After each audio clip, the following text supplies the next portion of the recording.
ಬನ್ನಿ ಅವ್ರನ್ನ ಮಾತಾಡ್ಸೋಣ. ಹಾಯ್, ಹೇಗಿದ್ದೀರಾ? ಚೆನ್ನಾಗಿದ್ದೀವಿ. ಸೊ ನಿಮ್ಮ ಜೊತೆ ಮಾತಾಡೋಕ್ಕೆ ಆ್ಯಕ್ಚುಲಿ ತುಂಬ ಖುಷಿ ಆಗ್ತಿದೆ. ಯಾಕಂದರೆ ತುಂಬ ಸಿನಿಮಾಗಳಲ್ಲಿ ನಾನು ಫಸ್ಟ್ ಟೈಮ್ ನಿಮ್ಮ ಇಂಟರ್ವ್ಯೂ ಮಾಡ್ತಾ ಇರೋದು, ಹಾಗಾಗಿ ಸೊ ತುಂಬ ಸಿನಿಮಾಗಳನ್ನೆಲ್ಲ ನೋಡಿದ್ದೆ. ಇಂಟರ್ವ್ಯೂ ಮಾಡೋದು ನನಗಂತೂ ತುಂಬ ಖುಷಿ ಅನ್ನಿಸ್ತಾ ಇದೆ. ನಾನು ಇನ್ನ ಬಿಡಲಾರೆ ಸಿನಿಮಾ, ಆ್ಯಕ್ಚುಲಿ ಇದು ಒಂದು ಆಲ್ರೆಡಿ ಅನಂತ್ ನಾಗ್ ಸರ್, ಲಕ್ಷ್ಮಿ ಅಮ್ಮ ಮಾಡಿರೋ ಸಿನಿಮಾ, ಮತ್ತು ಅದು ಹೊರತುಪಡಿಸಿ ಕೂಡ ನಾನಿನ್ನ ಬಿಡಲಾರೆ ಅನ್ನೋ ಟೈಟಲಿಂದ ಸಿನಿಮಾ ಕೂಡ ಒಂದು ಬಂದಿತ್ತು, ಹೊಸಬ್ರದ್ದೇ ತಂಡ ಅದು ಆಗಿರೋದ್ರಿಂದ. ಮತ್ತೆ ನಾನಿನ್ನ ಬಿಡಲಾರೆ ಯಾಕೆ ಸರ್ ಇದು ಕಂಟಿನ್ಯೂ ಆಯಿತು? ಅಲ್ಲ, ಇದು ನಾನಿನ್ನ ಬಿಡಲಾರೆ ಕಂಟಿನ್ಯೂ ಅಲ್ಲ, ಟೈಟಲ್ ಅಷ್ಟೇ ನಾವು ಇಟ್ಕೊಂಡಿದ್ದೀವಿ. ಆ ಕತೆಗೂ ನಮ್ಮ ಕತೆಗೂ ಸಂಬಂಧ ಇಲ್ಲ. ಫಸ್ಟ್ ಆಫ್ ಆಲ್ ಏನಂತಂದರೆ, ನಾವು ಸ್ಕ್ರಿಪ್ಟ್ಗೆ ಏನು ಬೇಕು, ಆ ಕತೆ ನಮಗೆ ಏನು ಡಿಮ್ಯಾಂಡ್ ಮಾಡ್ತಿದೆ ಅದಕ್ಕೋಸ್ಕರ, ಯಾಕಂದರೆ ಈ ಟೈಟ್ಲಿಗೋಸ್ಕರ ನಾವು ಕತೆ ಮಾಡಿಲ್ಲ, ಕತೆಗೋಸ್ಕರ ಟೈಟ್ಲ್ ಇಟ್ಟಿದ್ದೀವಿ. ಕತೆ ಆದಮೇಲೆ, ಯಾಕಂದರೆ ಆ ಟೈಟ್ಲು ಫಸ್ಟೇ ನಾವು ಟೈಟ್ಲ್ ಇಟ್ಕೊಂಡು ಅದನ್ನು ಎನ್ಕ್ಯಾಶ್ ಮಾಡ್ಕೋಬೇಕು ಅಂತ ಅಂದ್ಬಿಟ್ಟು ಆ ಟೈಟ್ಲ್ ಇಟ್ಕೊಂಡು ಆಮೇಲೆ ನಾವು ಕತೆ ಮಾಡಿರೋವಂಥ ಸಬ್ಜೆಕ್ಟ್ ಅಲ್ಲ ಇದು. ಫಸ್ಟು ಏನೋ ಬೇರೆ ಟೈಟ್ಲ್ ಇತ್ತು, ನಾವೊಂದು ವರ್ಕಿಂಗ್ ಟೈಟ್ಲ್ ಅಂತಂದ್ಬಿಟ್ಟು ಒಂದು 2-3 ಟೈಟ್ಲ್ ಇಟ್ಕೊಂಡಿದ್ವಿ. ಚೇಂಬರಲ್ಲಿ ಒಂದು ರಿಜಿಸ್ಟ್ರ್ ಕೂಡ ಮಾಡಿಸಿದ್ದೆ ನಾನು. ಆ ಟೈಟ್ಲು ಬರ್ತಾ ನಾವು ಸ್ಕ್ರಿಪ್ಟೆಲ್ಲ ವರ್ಕ್ ಮಾಡ್ತಾ ಏನಾಯಿತು, ಓಕೆ ಇದು ಯಾಕೋ ನಮಗೆ ನಾವು ಮಾಡ್ಕೊಂಡಿರೋ ಸಬ್ಜೆಕ್ಟ್ಗೆ ಇದು ಬೇರೆ ನಾವು ಇಟ್ಕೊಂಡಿರೋ ಟೈಟ್ಲ್ ಯಾವುದೂ ಸೂಟ್ ಆಗ್ತಿಲ್ಲ, ಇದಕ್ಕೇನೋ ಬೇರೆ ಬೇಕು ಅಂತ ಹಂಗೆ ಸ್ವಲ್ಪ ಟೈಮು ನಾವು ಯೋಚನೆ ಮಾಡ್ತಿರ್ಬೇಕಾದ್ರೆ ನಾನಿನ್ನ ಬಿಡೋರಾದರೆ ಒಂದು ಟೈಟ್ಲು ನಮ್ಗೆ ಅನಿಸ್ತು ಇಟ್ಟರೆ ಹೆಂಗಿರುತ್ತೆ ಅಂತ. ಅದನ್ನು ನಾವು ರಿಜಿಸ್ಟರ್ ಮಾಡೋದಕ್ಕಿಂತ ಮುಂಚೆ ಕೂಡ ಅದನ್ನು ಇಡುವಾಗ ಕೂಡ ತುಂಬ ಡಿಸ್ಕಷನ್ ಆಗಿದೆ. ಯಾಕಂದರೆ ಅದೊಂದು ತುಂಬ ವೆಯ್ಟೇಜ್ ಇರ್ತಕ್ಕಂಥ ಒಂದು ಟೈಟಲ್ಲು, ತುಂಬ ಜವಾಬ್ದಾರಿ ಇಟ್ಕೊಂಡು ನಾವು ಆ ಟೈಟ್ಲಿಂಗ್ ಮಾಡಬೇಕು. ಯಾರೇನಂತಾರೆ, ಇವಾಗ ಹೊಸ ಟೀಮು ಅಂತ ದೊಡ್ಡ ಲೆಜೆಂಡ್ರಿ ಸಿನಿಮಾ, ತುಂಬ ದೊಡ್ಡ ಸಕ್ಸಸ್ ಆಗಿರೋಕ್ಕಂಥ ಸಿನಿಮಾ, ಆ ಟೈಟ್ಲ್ ಇಟ್ಕೊಂಡು ಇವರೇನೋ ಎನ್ಕ್ಯಾಶ್ ಮಾಡ್ಕೊಳಕ್ಕೆ ಹೋಗ್ತಿದ್ದಾರೆ ಅಂತ ಆಡಿಯನ್ಸ್ಗೆ ಆ ಥರ ಅನ್ಕೊಂಡ್ಬಿಡ್ತಾರೆ ಅನ್ನೋ ಅಂತ ಒಂದು ಡಿಸ್ಕಷನ್ ನಮ್ಮಲ್ಲೂ ಆಯಿತು. ಆ ಫೀಲ್ ನಮಗೂ ಇತ್ತು. ಆ ಟೈಟ್ಲ್ ಇಟ್ಕೊಂಡು ತಕ್ಕನಾಗಿ ಅದನ್ನು ನಾವು ಅಚೀವ್ ಮಾಡಬೇಕು ಅಂತ, ಕ್ವಾಲಿಟಿ ಸಿನಿಮಾನೇ ಕೊಡಬೇಕು ಅಂತ, ಕಂಟೆಂಟ್ ಇರೋ ಸಿನಿಮಾನೇ ಕೊಡಬೇಕು. ಹಂಗಾಗಿ ನಮ್ಮಲ್ಲಿ ಆ ಕಾನ್ಫಿಡೆನ್ಸ್ ಇರೋದ್ರಿಂದ, ನಾವು ಮಾಡ್ಕೊಂಡಿರೋ ಕತೆಗೆ ಸೂಕ್ತ ಅಂತ ಅನಿಸಿರೋದ್ರಿಂದ ಆ ಟೈಟ್ಲು ನಾವು ಇಟ್ಕೊಂಡಿದ್ದೀವಿ. ನಾಳೆ ದಿನ ಆಡಿಯನ್ಸು ಥಿಯೇಟ್ರಿಗೆ ಬಂದು ನೋಡಿದಾಗಲೂ ಕೂಡ ಇವರೇನೋ ಸುಮ್ಮನೆ ಏನೋ ಪ್ರಮೋಷನ್ಸ್ಗೋಸ್ಕರ ಆಗಲಿ ಅಥವಾ ಸಿನಿಮಾ ಏನೋ ಹೊಸಬ್ರು ಅಂತ ಆ ಥರ ಒಂದು ಗಿಮಿಗೋಸ್ಕರ ಆಗಲಿ ಇಟ್ಕೊಂಡಿಲ್ಲ. ಕತೆಗೆ ಕರೆಕ್ಟು ಇದೇ ನಾನಿನ್ನ ಬಿಡಲಾರೆ ಅನ್ನೋ ಟೈಟ್ಲೇ ಕರೆಕ್ಟು, ಅದಕ್ಕೋಸ್ಕರ ಇಟ್ಕೊಂಡಿದ್ದಾರೆ ಅನ್ನೋದು ಆಡಿಯನ್ಸ್ಗೆ ಕನ್ವಿನ್ಸ್ ಆಗುತ್ತೆ, ಅದಂತೂ ಗ್ಯಾರಂಟಿ. ಅದಕ್ಕೋಸ್ಕರ ಇಟ್ಟಿದ್ದೀವಿ. ಸರ್ ಕೇಳೋದಾದ್ರೆ, ಸರ್ ನಿಮ್ಮ ಹಿಂದೆ ಮಾಡಿರೋ ಸಿನಿಮಾಗಳಲ್ಲಿ ಒಂದು ಒಳ್ಳೆ ಪಾತ್ರಗಳು, ಒಂದು ಸ್ಟ್ರಿಕ್ಟ್ ಪೊಲೀಸ್ ಆಗಿರ್ಬೋದು, ಈ ಥರ ಡಿಫ್ರೆಂಟ್ ಕ್ಯಾರೆಕ್ಟರ್ಸ್ನ ನೀವು ಮಾಡ್ಕೊಂಡು ಬಂದಿದ್ದೀರಾ. ಅದು ಇವಾಗ ನಾನಿನ್ನ ಬಿಡಲಾರೆ ಟ್ರೈಲರ್ ನೋಡಿದಾಗಲೂ ಕೂಡ ಒಂದು ಏನೋ ತುಂಬ ಇಂಪಾರ್ಟೆಂಟ್ ಆಗಿರೋ ಪಾತ್ರ, ಏನೋ ಡಿಫ್ರೆಂಟ್ ಆಗಿದೆ ಅಂತ ನಮಗೆ ಅನಿಸುತ್ತೆ. ಸೊ ನಿಮ್ಮ ಪಾತ್ರ ಹೇಗಿದೆ ಸರ್? ನಮಗೆ ಸುಮಾರು ಸಿನಿಮಾಗಳು ಮಾಡಿದ್ದೀವಿ, 100 ಎಲ್ಲ ಪಾತ್ರಗಳು ವಿಭಿನ್ನ ಪಾತ್ರಗಳು. ಒಂದು ಅದಕ್ಕೆ ನಿರ್ದೇಶಕರು, ನಿರ್ಮಾಪಕರು ಕಾರಣ. ಯಾಕೆಂದರೆ ಅವರು ಈ ಪಾತ್ರ ಇವ್ರ ಕೈಲಿ ಮಾಡಿಸ್ಬೋದು ಅನ್ನೋದ್ರ ಮೇಲೆ ನಮ್ಮನ್ನು ಕರೆದಿರ್ತಾರೆ, ನಾವು ಅದಕ್ಕೆ ಬದ್ಧರಾಗಿ ಮಾಡಿದ್ದೀವಿ. ಆ್ಯಂಡ್ ಅದೊಂದು ಸಣ್ಣ ನಂಬಿಕೆ ಇರುತ್ತೆ, ಆ ನಂಬಿಕೆನ ಉಳಿಸ್ಕೊಳ್ಳೋದು ನಮ್ಮ ಕರ್ತವ್ಯ. ಅವರು ನಮ್ಮ ಮೇಲೆ ಈ ಪಾತ್ರನ ಇವ್ರು ಮಾಡ್ಬೋದು ಅಂತ ಹೇಳಿ ಬರ್ತಾರಲ್ಲ, ಅಷ್ಟರ ಮಟ್ಟಿಗೆ ನಾವು ನಂಬಿಕೆ ಉಳಿಸ್ಕೋಬೇಕು. ನಮ್ಮ ಪಾತ್ರನ ನಾವು ನಮ್ಮದಾಗಿಸ್ಕೊಂಡು ಪಾತ್ರ ಮಾಡಬೇಕು. ಅಷ್ಟರ ಮಟ್ಟಿಗೆ ಎಲ್ಲ ಪಾತ್ರಗಳು ವಿಭಿನ್ನ, ಎಲ್ಲ ಪಾತ್ರಗಳು ಹೊಸದು ನಮಗೆ. ಪ್ರತಿ ಒಂದು ಸಿನಿಮಾದಲ್ಲಿ ಪ್ರತಿ ಪಾತ್ರನೂ 0ಇಂದನೇ ನಾವು ಕೆಲಸ ಶುರು ಮಾಡಬೇಕು. ಹಾಗಾಗಿ ಆ ನಿಟ್ಟಿನಲ್ಲಿ ಇದು ಒಂದು ಹೊಸದು, ಪ್ಲಸ್ ಹೊಸ ನಿರ್ದೇಶಕರು, ಹೊಸ ನಟಿ, ಹೊಸ ನಿರ್ಮಾಪಕಿ, ಎಲ್ಲರೂ ಎರಡು ಇದರಲ್ಲಿ 2 ಹೆಜ್ಜೆ ಇಡ್ತಿದ್ದಾರೆ ಒಂದೇ ಸತಿ. ನಿರ್ಮಾಪಕಿಯಾಗಿ, ನಾಯಕಿಯಾಗಿ, ನಿರ್ದೇಶಕರು ಒಂದು ಹೊಸ ಪ್ರಯತ್ನ ಮಾಡ್ತಿದ್ದಾರೆ. ಪಾತ್ರ ತುಂಬ ಚೆನ್ನಾಗಿದೆ, ಹಂಗಾಗಿ ಹೋಗ್ತದೆ. ಸರ್ ಇವಾಗ ನಿಮ್ಮ ವಿಷಯಕ್ಕೆ ಬಂದರೆ, ಯಾವ ಪಾತ್ರಗಳನ್ನು ಮಾಡಿದ್ರು ಕೂಡ ಆ ಪಾತ್ರ ತಕ್ಕಂಗೆ ಹೊಂದ್ಕೊಂಡ್ಬಿಟ್ಟಿರ್ತೀವಿ. ಯಾಕಂದರೆ ನಾವು ಹಿಂದೆ ಒಂದು ಪೊಲೀಸ್ ಕ್ಯಾರೆಕ್ಟರ್ ಮಾಡಿರ್ಬೋದು, ಮತ್ತೊಂದು ನೋಡಿದಾಗ ಈ ಕ್ಯಾರೆಕ್ಟರ್ ಸರ್ ಮಾಡ್ಬೋದಿತ್ತ ಎಲ್ಲೂ ಕೂಡ ಅನಿಸಲ್ಲ. ಅಷ್ಟು ಚೆನ್ನಾಗಿ ಆ ಪಾತ್ರಕ್ಕೆ ಹೊಂದ್ಕೊಂಡ್ಬಿಟ್ಟಿರ್ತೀರ. ಅದು ಹೇಗೆ ಸಾಧ್ಯ ಸರ್ ಇಷ್ಟು? ಯಾಕಂದರೆ ನಮ್ಗೇನು ಬೇರೆ ಡಿಫ್ರೆನ್ಸೇ ಅನಿಸಲ್ಲ. ಯಾವ ಪಾತ್ರ ನೋಡೋದು, ಹೌದು ಇವರು ಕರೆಕ್ಟಾಗಿ ಹೊಂದ್ಕೊಂಡಿದ್ದಾರೆ, ಕರೆಕ್ಟಾಗಿದ್ದಾರೆ ಅಂತಲೇ ಅನಿಸುತ್ತೆ ಆಡಿಯನ್ಸ್ ನೋಡುವಾಗ. ಅದು ಹೇಗೆ ಸಾಧ್ಯ ಸರ್? ನಾನು ಹೇಗೆ ಸಾಧ್ಯ ಅಂದರೆ, ನಾನು ಕರೆಯೋದೇ ಅದಕ್ಕೋಸ್ಕರ. ಈಗ 2 ಗಂಟೆಯ ಸಿನಿಮಾ, ಸುಮ್ಮನೆ ಹೇಳ್ತೀನಿ, ಔಟ್ ಆಫ್ ದಿಸ್ 2 ಗಂಟೆ ಸಿನಿಮಾದಲ್ಲಿ ಎಲ್ಲರೂ 2 ಗಂಟೆ ಕಾಲ ಇರೋದಿಲ್ಲ. ಆ ಪಾತ್ರಕ್ಕೆ ತಕ್ಕ ಹಾಗೆ, ಅವರ ಪಾತ್ರ ಪೋಷಣೆಗೆ ತಕ್ಕ ಹಾಗೆ 5 ನಿಮಿಷ, 10 ನಿಮಿಷ, 15 ನಿಮಿಷ ಇಡೀ ಸಿನಿಮಾ ಆವರಿಸ್ಕೊಂಡಿರೋ ದೊಡ್ಡ ಪಾತ್ರಗಳು. ಈ ಅಂದರೆ ಸಣ್ಣ ಪಾತ್ರ ಅಂದ ತಕ್ಷಣ ಅದು ಪಾತ್ರದ ಗಾತ್ರ ಹೇಳೋದಿಲ್ಲ, ಆ ಪಾತ್ರದ ಇಂಪಾರ್ಟೆನ್ಸ್ ಮೇಲೆ 5 ನಿಮಿಷ ಬಂದರೂ ಪರವಾಗಿಲ್ಲ, ನಾವು 10 ನಿಮಿಷ 5 ನಿಮಿಷ ಬಂದರೂ ಪರವಾಗಿಲ್ಲ. ಇನ್ಫ್ಯಾಕ್ಟ್ ಕಡಿಮೆ ಸಮಯ ಇದ್ದಷ್ಟು ಆ ಪಾತ್ರದ ಒಂದು ಇಂಪಾರ್ಟೆನ್ಸ್ ಬೇರೆ ಇರುತ್ತೆ. 5 ನಿಮಿಷ ಬಂದರೂ ಇಂಪಾರ್ಟೆನ್ಸ್ ಬೇರೆ ಇರುತ್ತೆ. ಪಾತ್ರ ಮಾಡೋನಿಗೆ ನಟನಿಗೆ ಅಷ್ಟರ ಮಟ್ಟಿಗೆ ಜವಾಬ್ದಾರಿ ಜಾಸ್ತಿ. ಯಾಕೆಂದರೆ 5 ನಿಮಿಷದಲ್ಲಿ ನೀವು ಪಾತ್ರವನ್ನು ಹಿಡಿದಿಟ್ಕೊಂಡು ಕನ್ವಿನ್ಸಿಂಗ್ ಆಗಿ ಮಾಡೋದಕ್ಕಿಲ್ಲ. ಸೊ ಅದಕ್ಕೆ ಬೇಕಾದ ಜಾಸ್ತಿ ಹೋಮ್ವರ್ಕ್ ಮಾಡಬೇಕು, ಪಾತ್ರ ನಮ್ಗೆ ಅನ್ನಿಸ್ಬೋದು. ಸೊ ಅದು ಮಾಡೋದೇ ನಮ್ಮ ಕೆಲಸ. ಹಾಗಾಗಿ ಅದಕ್ಕೆ ಎಷ್ಟು ಬೇಕೋ ಜಾಸ್ತಿ ಹೋಮ್ವರ್ಕ್ ಮಾಡಿ ಅವ್ರ ಹತ್ರ ಜಾಸ್ತಿ ನಿರ್ದೇಶಕರಿಂದ ಜಾಸ್ತಿ ತಿಳ್ಕೊಂಡು ಪಾತ್ರ ಯಾವ ಸಂದರ್ಭದಲ್ಲಿ ಬರುತ್ತೆ ಕಥೆಯಲ್ಲಿ ಅದೆಲ್ಲ ತಿಳ್ಕೊಂಡು ಮಾಡಿದರೆ ಡೆಫಿನೆಟ್ಲಿ ಆ ಪಾತ್ರ ನಮ್ಮದಾಗಿಸ್ಕೊಡ್ತೀವಿ, ಪಾತ್ರ ತೆರೆಯಬೇಕು. ನಿಮ್ಮ ವಿಷಯಕ್ಕೆ ಬಂದರೆ ಆ್ಯಕ್ಚುಲಿ ಪ್ರೊಡ್ಯೂಸ್ ಮಾಡೋದು ಒಂದು ಚಾಲೆಂಜಿಂಗ್ ವಿಷಯ. ಯಾಕಂದರೆ ಅದರಲ್ಲೂ ಒಂದು ಫೀಮೇಲ್ ಪ್ರೊಡ್ಯೂಸರ್ ಅನ್ನೋದು ಇನ್ನೊಂದು ಚಾಲೆಂಜಿಂಗ್ ಆಗಿರುತ್ತೆ, ಆರ್ಟಿಸ್ಟ್ ಕೂಡ. ಸೊ ಇದನ್ನು ಹೇಗೆ ನೀವು, ಅದು ಆ್ಯಕ್ಚುಲಿ ನೋಡೋಕ್ಕೆ ಖುಷಿ ಆಗುತ್ತೆ, ಒಂದು ಫೀಮೇಲ್ ಆಗಿ ಪ್ರೊಡ್ಯೂಸರ್ ಆಗಿರ್ಬೋದು, ಆರ್ಟಿಸ್ಟ್ ಆಗಿರ್ಬೋದು. ಮತ್ತು ಅದರಲ್ಲಿ ಸಿನಿಮಾಗಳನ್ನು ಕೂಡ ಸುಮಾರು ಸ್ಟಂಟ್ ಎಲ್ಲ ಮಾಡಿದ್ದಾರೆ, ನೋಡಿದ್ರೆ ಸಾಹಸಕ್ಕೆಲ್ಲ ಕೈ ಹಾಕಿದ್ದೀರಾ. ಹೇಗಿತ್ತು ಎಕ್ಸ್ಪೀರಿಯನ್ಸ್? ತುಂಬಾ ಚಾಲೆಂಜಿಂಗ್ ಆಗಿತ್ತು. ಬಿಕಾಸ್ ನೀವು ಹೇಳ್ದಂಗೆ ಸಿನಿಮಾ ನಿರ್ಮಾಣ ಮಾಡೋದೇ ಒಂದು ಚಾಲೆಂಜು. ಅದರಲ್ಲಿ ಮತ್ತೆ ನಟಿಸ್ಬೇಕು ಸೇಮ್, ಅಂದರೆ ಡಬಲ್ ರೋಲ್ ಆಗಿಬಿಟ್ಟಿತ್ತು ನನಗೆ. ಹೇಗೆ ಅಂತಂದರೆ ಇಲ್ಲಿ ಏನಾದರೂ ರಿಕ್ವೈರ್ಮೆಂಟ್ ಇತ್ತು ಸೆಟ್ಟಲ್ಲಿ ಅಂತಂದರೆ ನಾನು ಅಲ್ಲಿ ನಟಿಸ್ಬೇಕಾದಲ್ಲಿ ಈ ಕಡೆ ಫೋನ್ ಹಿಡ್ಕೊಂಡು ಗೂಗಲ್ ಪೇ ಮಾಡೋದು ಅಥವಾ ಪೇಮೆಂಟ್ ಮಾಡೋದು ಒಂದು ಕಡೆ ಆಗಿದ್ದರೆ, ಇನ್ನೊಂದು ಕಡೆ ಆ್ಯಕ್ಷನ್ ಅಂತಂದರೆ ಓಕೆ ರೆಡಿ ಅಂತ ಆ ಥರ. ಸೊ ನಿಜವಾಗ್ಲೂ ಚಾಲೆಂಜಿಂಗ್ ಆಗಿತ್ತು, ಬಟ್ ಇಟ್ ವಾಸ್ ಫನ್. ನಾನು ಎಂಜಾಯ್ ಮಾಡಿದ್ದೀನಿ ಪ್ರಾಸೆಸ್ಸು.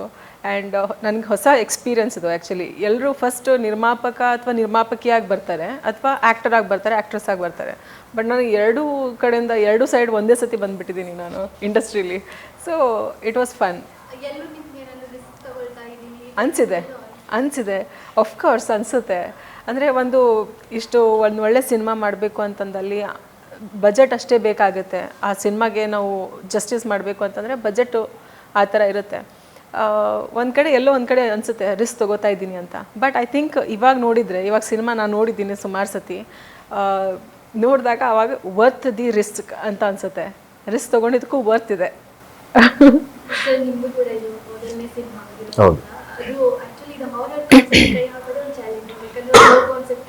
ಹೌದೌದು ಹೌದು. ಈ ಥರದಿರುವಾಗ ಹಾರರ್ ಕಾನ್ಸೆಪ್ಟ್ ತಗೊಂಡಾಗ ಅದಕ್ಕೆ ತಕ್ಕಂಗೆ BGM ಆಗಲಿ ಪ್ರತಿಯೊಂದನ್ನು ಒದಗಿಸ್ಬೇಕಾಗುತ್ತೆ. ಸೊ ನಿಮ್ಗೆ ಎಷ್ಟು ಚಾಲೆಂಜಿಂಗ್? ನನಗೆ ಖಂಡಿತ ನೀವು ಹೇಳ್ದಂಗೆ, ಯಾಕಂದರೆ ಒಂದು ಬೇರೆ ಜಾನರ್ ಸಿನಿಮಾ ಮಾಡೋ ಅಂಥದ್ದು ತುಂಬ ಈಸಿ. ಒಂದೀಗ ಲವ್ ಸ್ಟೋರಿ, ಒಂದು ಹೀರೋ ಹೀರೋಯಿನು, ಒಂದು ರೋಸು ಇಟ್ಕೊಂಡು ಏನೋ ಒಂದು ಕತೆ ಆ ಥರ ಮಾಡ್ಕೊಂಡು ಹೋಗ್ಬೋದು. ಮೊದಲನೇ ಸಿನಿಮಾದಲ್ಲೇ ಒಂದು ಈ ಥರ ಒಂದು ಹಾರರ್ ಸಬ್ಜೆಕ್ಟು, ಅದು ಇಲ್ಲಿವರೆಗೂ ತುಂಬ ಹಾರರ್ ಸಿನಿಮಾಗಳು ಬಂದಿದೆ. ಈಗ ಎಲ್ಲ ಲವ್ ಸ್ಟೋರಿ ತೊಗೊಂಡ್ರು ತುಂಬ ಸರಿ ಬಂದಿರುತ್ತೆ, ಯಾವುದೇ ಜನ ತೊಗೊಂಡು ಸಿನಿಮಾ ಬಂದಿದೆ. ಈಗ ನಾವು ಈಗಿನ ಜನ್ರೇಷನ್ಗೆ ನಾವು ಹೊಸ್ದಾಗಿ ಏನು ಕೊಡಬೇಕು, ನಮ್ಮನ್ನು ನಾವೇನು ಪ್ರೂವ್ ಮಾಡ್ಕೊಬೇಕು. ಯಾಕಂದರೆ ನಾರ್ಮಲಾಗಿ ಎಲ್ಲರೂ ಮಾಡೋ ಥರನೇ ಸಿನಿಮಾನ ಮಾಡಿದಾಗ ಅದು ನಮಗೆ ಇಷ್ಟ ಇರಲಿಲ್ಲ. ಅದಕ್ಕೋಸ್ಕರ ಇಷ್ಟು ವರ್ಷ ಜರ್ನಿನಲ್ಲಿ ನಾವು ಇಷ್ಟು ಟೈಮ್ ತೊಗೊಂಡು ನಾವು ನೀಟಾಗಿ ಪ್ಲ್ಯಾನ್ ಮಾಡ್ಕೊಂಡು ನಾವು ಸಿನಿಮಾ ಮಾಡಿದ್ದೀವಿ. ಯಾಕಂದರೆ ನಮ್ಮನ್ನು ನಾವು ಪ್ರೂವ್ ಮಾಡ್ಕೊಬೇಕು, ಜನಗಳಿಗೊಂದು ಒಳ್ಳೆ ಸಿನಿಮಾ ಕೊಡಬೇಕು, ಒಂದು ಒಳ್ಳೆ ಕಾಂಟೆಂಟ್ ಇಟ್ಕೊಂಡು ಸಿನಿಮಾ ಮಾಡಬೇಕು. ಯಾಕಂದರೆ ಬರ್ತಾರೆ ಅವರು ದುಡ್ಡು ಕೊಟ್ಟು ಬಂದು ಥಿಯೇಟ್ರಿಗೆ ಬಂದು ನೋಡಿದಾಗ ಆ ಸಿನಿಮಾದಲ್ಲಿ ಏನೂ ಇಲ್ಲ ಅಂತಂದಾಗ ನಾವೇ ಎಷ್ಟೋ ಒಂದು ಪ್ರೇಕ್ಷಕರಾಗಿ ಹೋಗಿ ಸಿನಿಮಾಗಳು ನೋಡಿದಾಗ ಅಯ್ಯೋ ಏನಿತ್ತು ಹಿಂಗೆ ಮಾಡಿದಾರಲ್ಲ ಅಂತ ನಮಗೆ ಎಷ್ಟೋ ಸರಿ ಫೀಲ್ ಆಗಿದೆ. ನಮ್ಮ ಸಿನಿಮಾ ನೋಡಿದಾಗ ಆ ಥರ ಜನಗಳಿಗೆ ಅನಿಸ್ಬಾರ್ದು ಅನ್ನೋದಕ್ಕೋಸ್ಕರ ಪೇಪರ್ ವರ್ಕು, ಪೆನ್ನು ಪೇಪರ್ ಹಿಡ್ಕೊಂಡು ಎಷ್ಟು ಕೂತಿದ್ದೀನಿ ಅಂತಂದರೆ ಅಷ್ಟು ವರ್ಕ್ ಮಾಡಿದ್ದೀವಿ. ಯಾಕಂದರೆ ಅದು ಪೇಪರ್ ವರ್ಕ್ ಏನು ಮಾಡಿದ್ದೀವಿ ಅದು ತೆರೆ ಮೇಲೆ ತರಬೇಕು ಅನ್ನೋದಕ್ಕೋಸ್ಕರ. ಹಾಗಾಗಿ ನಾ ಹಾರರ್ ಸಿನಿಮಾ ಫಸ್ಟು ನಾವು ಯಾಕೆ ಚೂಸ್ ಮಾಡ್ಕೊಂಡಿದ್ದೇನೆ ಅಂದರೆ, ನಾನು ತುಂಬ ಸ್ಕ್ರಿಪ್ಟ್ಗಳೆಲ್ಲ ಮಾಡ್ಕೊಂಡು ಇಟ್ಕೊಂಡಿದ್ದೆ ನಾನು. ಯಾಕಂದರೆ ನಾನು ಅಸೋಸಿಯೇಟಾಗೆಲ್ಲ ವರ್ಕ್ ಮಾಡ್ತಿರ್ಬೇಕಾದ್ರೆ ಇನ್ನೇನು ಅವಾಗೆಲ್ಲ ಸ್ಟೋರಿಗಳೆಲ್ಲ ಬರೆದಿಟ್ಕೊಳ್ಳೋದು, ಒಂದು ಅವಕಾಶ ಸಿಕ್ಕಾಗ ನಮಗೆ ಸ್ಟೋರಿಗಳು ರೆಡಿ ಇರಬೇಕಂತ ಮಾಡ್ಕೊಂಡು ಇಟ್ಕೊಂಡಿದ್ವಿ. ಬಟ್ ನಾನು ಮೊದಲನೇ ಡೈರೆಕ್ಷನ್ ಮಾಡೋದಕ್ಕೆ ಇದೇ ಯಾಕೆ ಅಂತಂದರೆ, ನನಗೆ ಫಸ್ಟು ಓಕೆ ಒಂದು ಆಡಿಯನ್ಸ್ಗೆ ನಾವು ಒಂದು ಒಳ್ಳೆ ಸಿನಿಮಾ ಕೊಡಬೇಕು, ನಾವು ನಮ್ಮ ಟೆಕ್ನಿಷಿಯನ್ಸ್ ಆಗಿ ನಾವು ಗುರುತಿಸ್ಕೊಬೇಕು, ಒಂದು ಒಳ್ಳೆ ಜನಗಳಿಗೆ ರೀಚ್ ಆಗಬೇಕು, ಒಂದು ಒಳ್ಳೆ ಸಿನಿಮಾ ಕೊಡಬೇಕು ಅಂತಂದಾಗ ರೆಗ್ಯುಲರ್ ಪ್ಯಾಟರ್ನ್ ಹಾರರ್ನ ಬಿಟ್ಟು, ಹಾರರ್ ಅನ್ನೋದು ಒಂದು ಎಲಿಮೆಂಟು, ಅದನ್ನು ಎಕ್ಸ್ಪೆಕ್ಟ್ ಮಾಡ್ಕೊಂಡು ಬರೋರಿಗೆ ಇನ್ನೂ ತುಂಬ ಒಂದು ಸರ್ಪ್ರೈಸಸ್ಸು, ಟ್ವಿಸ್ಟು ಈ ಥರ ಎಲ್ಲ ಸಿಗುತ್ತೆ ಆಡಿಯನ್ಸ್ಗೆ. ಅದನ್ನು ಒಂದು ಇದು ತುಂಬ ವರ್ಕ್ ಆಗುತ್ತೆ ಇದು ಸಿನಿಮಾ ಅಂತಂದಾಗ ಇಷ್ಟು ರಿಸ್ಕು ನಾವು ತೊಗೊಂಡಿದ್ದೀವಿ. ಅದ್ರ ತಕ್ಕನಾಗಿ ನೀವು ಕೇಳ್ದಂಗೆ ರೀರೆಕಾರ್ಡಿಂಗು ಅದು ತುಂಬ ಇಂಪಾರ್ಟೆಂಟು. ಹಾರರ್ ಅಂತ ಬಂದಾಗ ಸೌಂಡಿಂಗ್ ತುಂಬ ಇಂಪಾರ್ಟೆಂಟು, ಮ್ಯೂಸಿಕ್ಕು ಮತ್ತು ಎಡಿಟಿಂಗು, ಆಮೇಲೆ ಕ್ಯಾಮ್ರಾ ವರ್ಕು ತುಂಬ ಇಂಪಾರ್ಟೆಂಟು.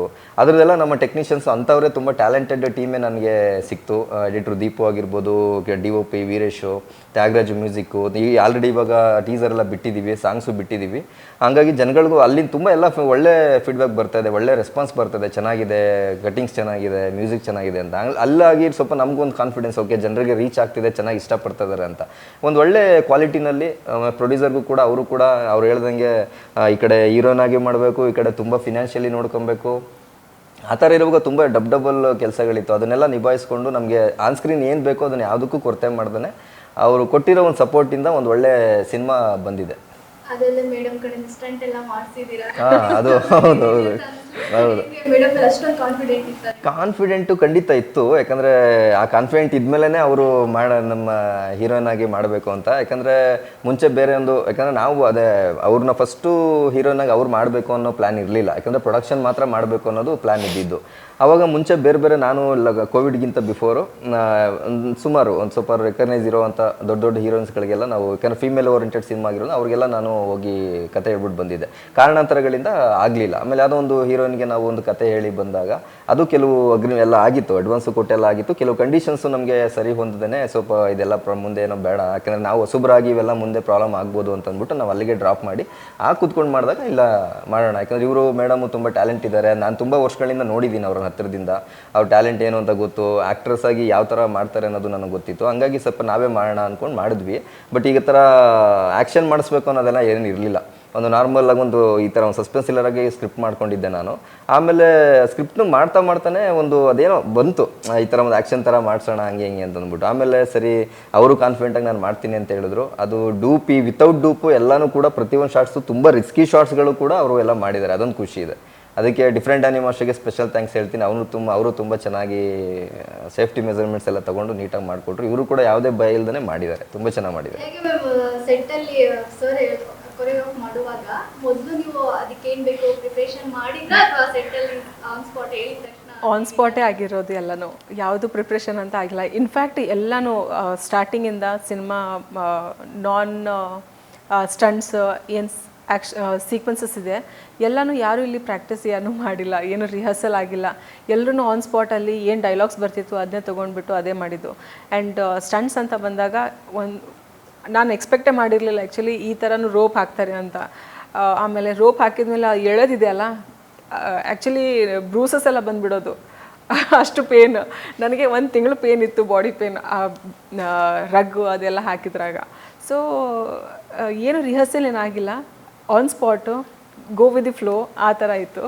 ಬಟ್ ಅದೇ ಡೈರೆಕ್ಟ್ರ್ ಹೇಳ್ದಂಗೆ ಡ್ಯಾನಿ ಮಾಸ್ಟರ್ ಸೀರಿಯಸ್ಲಿ ನಮಗೆ ತುಂಬ ಅದೃಷ್ಟ ಅಂತ ಹೇಳಬೇಕು, ಆ ಥರ ನಮಗೆ ಸಿಕ್ಕಿರೋದು. ತುಂಬ ಪ್ರಿಕಾಷನ್ಸ್ ತೊಗೊಂಡ್ರು. ಆ್ಯಂಡ್ ಆಲ್ ಫೈಟರ್ಸ್ ತುಂಬ ಕೋಆಪರೇಟ್ ಆಗಿದ್ದರು. ಸ್ವಲ್ಪ ಬಿದ್ದರೂ ಕೂಡ ಎಲ್ಲರೂ ಓಡಿ ಬರ್ತಿದ್ರು ಪೆಟ್ಟಾಗಿದೇನೋ ಅಂತ. ಹಾಗೂ ಪೆಟ್ಟಾಗಿದೆ, ಬಟ್ ಇನ್ನೂ ಜಾಸ್ತಿ ಆಗ್ತಿತ್ತೇನೋ. ಬಟ್ ಡ್ಯಾನಿ ಮಾಸ್ಟರ್ ಇರೋದ್ರಿಂದ ತುಂಬ ಪ್ರಿಕಾಷನರಿ ಮೆಷರ್ಸ್ ಎಲ್ಲನೂ ತೊಗೊಂಡ್ಬಿಟ್ಟು ಚೆನ್ನಾಗಿ ಮಾಡಿಸಿದ್ದಾರೆ. ಒಂದು ಒಳ್ಳೆ ಆ್ಯಕ್ಷನ್ಗೆ ಬಂದಿದೆ ತೆರೆ ಮೇಲೆ. ಎಸ್ ಸರ್, ಇವಾಗ ಸೀನಿಯರ್ ಆರ್ಟಿಸ್ಟ್ ಆಗಿ ಎಕ್ಸ್ಪೀರಿಯನ್ಸ್ ಇರೋದ್ರಿಂದ ನೀವು ಹಲವಾರು ತಂಡದಲ್ಲಿ ವರ್ಕ್ ಮಾಡಿರ್ತೀರಾ. ಸೊ ಇವಾಗ ಹೇಗಾಗಿರುತ್ತೆ, ಹೊಸಬ್ರು ಸಿನಿಮಾದಲ್ಲಿ ಆ್ಯಕ್ಟ್ ಮಾಡೋದು ಅಷ್ಟು ಈಸಿಯಾಗಿ ಒಪ್ಕೊಳ್ಳಲ್ಲ ನಾವು. ಅಂದರೆ ಏನು ಯಾವ ಥರ ಇರುತ್ತೆ, ಇದು ಸ್ವಲ್ಪ ಹಿಂದೇಟ್ ಆಗ್ತಾರೆ. ಹಾಗಿರುವಾಗ ನೀವು ಇವ್ರ ಜೊತೆ ವರ್ಕ್ ಮಾಡಿರೋದು ಆಗಿರಲಿ, ಅವರು ಬಂದು ನಿಮಗೆ ಕತೆ ಹೇಳಿ ಕನ್ವಿನ್ಸ್ ಮಾಡಿರೋ ರೀತಿ ಆಗಿರಲಿ, ಹೇಗಿತ್ತು ಸರ್? ಹೊಸಬ್ರು ಜೊತೆ ಮಾಡಲ್ಲ ಅನ್ನೋದೇನಿಲ್ಲ. ಯಾಕೆಂದ್ರೆ ಬಹುತೇಕ ನಾ ಮಾಡೋದೆಲ್ಲ ಹೊಸಬ್ರು ಅಂತಂದ್ರೆ ವಯಸ್ಸಿನಲ್ಲಿ ಸಿಕ್ಕವ್ರು. ಯಾಕೆಂದ್ರೆ ನಮಗವ್ರು ಹೊಸಬ್ರು ಅಷ್ಟೇ ಹೊರತು ಅವರು ಅಪ್ರೋಚ್ ಮಾಡಿ ಸಿನಿಮಾ ಮಾಡ್ತೀನಿ ಅಂತ ಬಂದಾಗ ಅಥವಾ ಯಾವುದೇ ಒಂದು ಕೃತಿ ಮಾಡ್ತೀನಿ ಅಂತ ಬಂದಾಗ ಅದ್ರ ಹಿಂದೆ ಎಲ್ಲರಲ್ಲೂ ಅದ್ರ ಹಿಂದೆ ಪರಿಶ್ರಮ ಇದ್ದೇವೆ. ಪರಿಶ್ರಮ ಅದು ರೆಡಿ ಮಾಡ್ಕೊಳ್ಳೋದಲ್ಲೇ ಏನು ಬರೋಕ್ಕೆ ಸಾಧ್ಯ. ಸೊ ನಮಗೆ ಮಾತ್ರ ಹೊಸಬ್ರು ಅಷ್ಟೇ ಹೊರತು ಅವ್ರ ಎಕ್ಸ್ಪೀರಿಯನ್ಸ್ ಅವ್ರಿಗೆ ಇದ್ದೇ ಇದೆ. ಬೇರೆಯವ್ರ ಜೊತೆ ಕೆಲಸ ಮಾಡಿದ್ದ ಅನುಭವ ಇರ್ಬೋದು, ಬರವಣಿಗೆ ಅನುಭವ ಇರ್ಬೋದು. ಸೊ ಎಲ್ಲ ಥರ ನಾಟಕದ ಅನುಭವಗಳು, ಬೇರೆ ಬೇರೆ ರಂಗದ ಅನುಭವಗಳು ಇಟ್ಕೊಂಡೇ ಬಂದಿರೋರು. ಹೊಸಬ್ರು ಅಂದರೆ ಆ ಮಟ್ಟಿಗಷ್ಟೇ. ಇವತ್ತೇನು ಹೊಸಬ್ರು ಅಂದ ತಕ್ಷಣ ಒಂದು ಹೊಸ ಪ್ರಯತ್ನ ಇದೆ, ಹೊಸದೇನೋ ಹೇಳಕ್ಕೆ ಹೊರಟಿದ್ದಾರೆ ಅಂತ ನಾವು ಭಾವಿಸೋದು. ಆಮೇಲೆ ನಾವು ಪಾತ್ರ ಮಾಡಬೇಕು ಅಂತ ಬಂದಿದ್ದಾರೆ ಅಂದಮೇಲೆ ಆ ಪಾತ್ರಕ್ಕೊಂದು ಏನೋ ಒಂದು ವಿಶೇಷತೆ ಇದೆ ಅಂತ ನಾವು ಅಂದ್ಕೊಂಡೇ ಇದ್ವಿ. ಅಷ್ಟರ ಮಟ್ಟಿಗೆ ಮಾಡಿರೋ ಎಲ್ಲ ಸಿನಿಮಾಗಳಲ್ಲೂ ಒಂದಲ್ಲ ಒಂದು ವಿಶೇಷತೆ ಇದ್ದೇ ಇದೆ ಮಾಡಿರೋ ಪಾತ್ರಗಳು. ಹಾಗಾಗಿ ನಂಬಿಕೆ ಇದ್ದೇ ಇದೆ, ಹೊಸಬ್ರ ನಂಬಿಕೆ ಇದೆ. ಆ ನಂಬಿಕೆಯಿಂದ ಕೊನೆಗೂ ಆಕ್ಚುಲಿ ಆ ನಂಬಿಕೆ ಔಟ್ಪುಟ್ ನೋಡಿದಾಗ್ಲೇ ಖುಷಿ ಆಗುತ್ತೆ. ನೋಡಿದಾಗ ಏನು ಅಂದರೆ ಇವಾಗ ಒಂದು ಎಕ್ಸ್ಪೀರಿಯನ್ಸ್ ಇರೋ ಡೈರೆಕ್ಟರ್ ಆಗಲಿ, ಒಂದು ಎಕ್ಸ್ಪೀರಿಯನ್ಸ್ ಇರೋ ಟೀಮ್ ಮಾಡಿರೋ ಥರನೇ ಇರುತ್ತೆ. ಸೊ ಹಾಗಾಗಿ ಆ ನಂಬಿಕೆ ಉಳಿಸಿದ್ದಾರೆ ಅಂತಲೇ ಹೇಳ್ಬೋದು. ಖಂಡಿತ. ಸರ್ ಬಗ್ಗೆ ನಾನು ಒಂದು ಮಾತು ಹೇಳಬೇಕು. ಸರ್ ರೆಡಿ ಆಗ್ತಾ ಇದ್ದಾರೆ ಹೇಳಮ್ಮ. ಇಲ್ಲ ಆ್ಯಕ್ಚುಲಿ ಸರ್ ನಾವು ಫಸ್ಟ್ ನಾನು ಮತ್ತು ಡೈರೆಕ್ಟರು ಸರ್ ಮನೆ ಹೋಗಿದ್ವಿ ಕತೆ ಹೇಳೋಕ್ಕೆ ಅಂತ. ತುಂಬ ನನಗೆ ಫಸ್ಟ್ ಟೈಮ್ ಸರ್ ನೋಡಿದ ಮೇಲೆ ನನಗನ್ಸಿದ್ದು very down to earth person, very humble, very kind. ಈ ಥರ ಒಂದು ಸೀನಿಯರ್ ಆರ್ಟಿಸ್ಟು ನಮ್ಮ ಹೊಸಬ್ರನ್ನ ಇಷ್ಟೊಂದು ವೆಲ್ಕಮ್ ಆಗಿ ಮಾಡಿದಾರಲ್ಲ, it's a literally sir warm ವೆಲ್ಕಮ್ಮಿಂದ ನಮ್ಗೆ ನಿಜವಾಗ್ಲೂ ತುಂಬ ಖುಷಿಯಾಗಿದೆ ಸರ್ ಜೊತೆ ವರ್ಕ್ ಮಾಡಿಬಿಟ್ಟು. ಸರ್ ಜೊತೆ ನನ್ನ ಒಂದು ಸೀನ್ ಇದೆ ಆ್ಯಕ್ಚುಲಿ, ಅದು ಸಿನಿಮಾದಲ್ಲಿ ನಿಮ್ಗೆ ಗೊತ್ತಾಗುತ್ತೆ. ಅದು ಐ ವಾಸ್ ಆ್ಯಕ್ಚುಲಿ ಸರ್ ತುಂಬ ನರ್ವಸ್ ಆಗಿದ್ದೆ, ಬಟ್ ನಾನು ಮಿರರ್ ಮುಂದೆ ನಿಂತ್ಕೊಂಡು ರಿಹರ್ಸಲ್ ಮಾಡಿದ್ದೆ ಸರ್ ಮುಂದೆ ಬಂದಾಗ ನಾನು ಹೆಂಗೆ ಮಾಡಬೇಕು ಅಂತ. ಸೊ ಅದು ನನಗೆ ಹೆಲ್ಪ್ ಆಗಿದೆ. ಆ್ಯಂಡ್ ಸರ್ ನಿಜವಾಗ್ಲೂ ತುಂಬ ಕೋಆಪ್ರೇಟ್ ಮಾಡಿದ್ದಾರೆ ನಾನು ಪ್ರೊಡಕ್ಷನ್ ಮಾಡೋದ್ರಲ್ಲಿ. ಸರ್ದು ಏನು ಬೇಡಿಕೆ ಇಲ್ಲ. ನಾಟ್ ಇವನ್ ನಾವು ಕ್ಯಾರವಾನ್ ತರಿಸಿದ್ವಿ, ಸರ್ ಅಲ್ಲೂ ಹೋಗ್ತಿರ್ಲಿಲ್ಲ. No I am all right, I am okay, I am fine ಅಂತ ಹೇಳ್ತಿದ್ರು. ನಮಗೆ ಅನಿಸ್ತಿತ್ತು ನಾವು ಇಷ್ಟೆಲ್ಲ ತಂದಿದ್ದೀವಿ ಸರ್ ಏನೂ ಯೂಟಿಲೈಸ್ ಮಾಡ್ತಿಲ್ಲಲ್ಲ. ಬಟ್ ಸರ್ ಪರ್ಸ್ನಾಲಿಟಿನೇ ಹಂಗಿರೋದು. He is very down to earth person. ನಿಜವಾಗ್ಲೂ ಖುಷಿಯಾಗಿದೆ ಸರ್ ಜೊತೆ ಮಾತಾಡಿ. ಆ್ಯಂಡ್ ಥ್ಯಾಂಕ್ ಯು ಸರ್, ತುಂಬ ಕೋಆಪ್ರೇಟ್ ಮಾಡಿದ್ದೀರಾ. ಟೈಮಿಂಗ್ಸ್ ಆಮೇಲೆ ಡೇಟ್ಸ್ಗೋಸ್ಕರನೂ ನಾನು ಕೇಳ್ಪಟ್ಟಿರೋ ಹಾಗೆ ಡೈರೆಕ್ಟ್ರಿಗೆಲ್ಲ ಕಾಲ್ ಮಾಡ್ತಿದ್ರು ಸರ್, ಫಾಲೋ ಅಪ್ ಮಾಡ್ತಿದ್ರು. ಹೇಗೆ ಯಾವಾಗ ಮಾಡ್ಬೇಕಂತಿದ್ದೀರಾ, ನನ್ನ ಪಾತ್ರ ಇನ್ನೊಂದು ಸ್ವಲ್ಪ ಹೆಂಗಿರುತ್ತೆ ಸ್ವಲ್ಪ ಹೇಳಿ. ತುಂಬ ಕ್ಯೂರಿಯಾಸಿಟಿ ಸರ್ಗೆ ತಿಳ್ಕೊಳ್ಳೋದು. ಸೊ ಆ ವಿಚಾರದಲ್ಲಿ ನಂಗೆ ನಿಜವಾಗ್ಲೂ ತುಂಬ ಖುಷಿ ಇದೆ ಸರ್ ಜೊತೆ ವರ್ಕ್ ಮಾಡಿದ್ದು. Thank you sir. Sir actually madam ಮಾತಾಡ್ತಾ ಇರೋದಕ್ಕೆ ನೋಡಿದ್ರೆ ನಾನು ಡೈರೆಕ್ಟರ್ ಕೇಳಬೇಕು ಈ ವಿಷಯನ. ಸರ್ ಇವರು ಸೆಟ್ಟಲ್ಲಿ ಪ್ರೊಡ್ಯೂಸರ್ ಅನ್ನೋ ಕತ್ತಲ್ಲಿ ಇದ್ರ, ಮಾತಲ್ಲಿ ಗೊತ್ತಾಗುತ್ತೆ ಆ ಥರ ಇರಲಿಲ್ಲ ಅಂತ. ಸೊ ಹೇಗೆ ಇಲ್ಲ, ಗತ್ತು ಅಂತ ಆ ಥರ ಯಾವತ್ತೂ ಸೆಟ್ಟಲ್ಲಿ ನಡ್ಕೊಂಡಿಲ್ಲ.